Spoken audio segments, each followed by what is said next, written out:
బిడ్డలారా, ఈ దినము 2వ దినవృత్తాంతములు 15వ వచనాన్ని ధ్యానిద్దాం.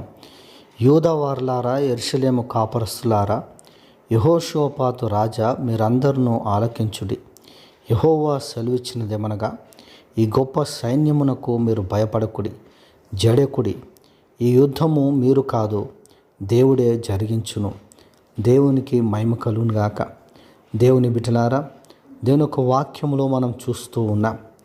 దేవుని వాగ్దానము, దేవుని ప్రవచనాత్మకమైన మాటలను మరి దేవుని సేవకుడు ప్రవక్త తెలియజేస్తూ ఉన్నాడు. ఆయన ఏమంటున్నాడంటే, దేవుని బిడ్డలారా, మీరందరూ కూడా భయపడకూడి. యెహోషాపాతు రాజా, యూదావారులారా, యెరూషలేము కాపరస్తులారా, మీరెవరు కూడా భయపడకూడి. ఈ సైన్యమును చూసి మీరు భయపడకూడి, జడియకుడి. ఈ యుద్ధము మీరు కాదు, దేవుడే జరిగించును. దేవునికి మహిమ కలుగును గాక. దేవుని బిడ్డలారా, దేవుడు యుద్ధమును చేయువాడని మర్చిపోకూడదు.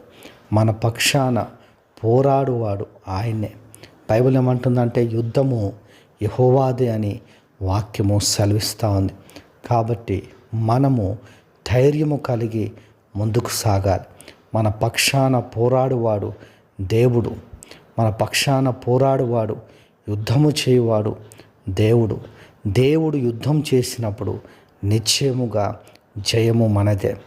దేవుని బిడ్డలారా, మన కోసమే యేసు ప్రభు సిలువలో అందరినీ కూడా, దేవుని బిడ్డలారా, సాతాన్ని, దాని సమూహమును, సమస్తమును ఆయన ఓడించి బాహాటముగా వేడుకకు తెచ్చెను అని వాక్యం సెలవిస్తూ ఉంది.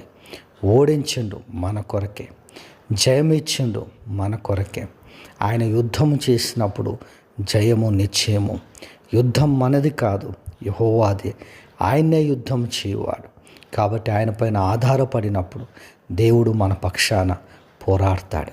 దేవుడు అందరి పక్షాన పోరాడి జయమిచ్చునుగాక. ఆమేన్, ఆమేన్, ఆమేన్.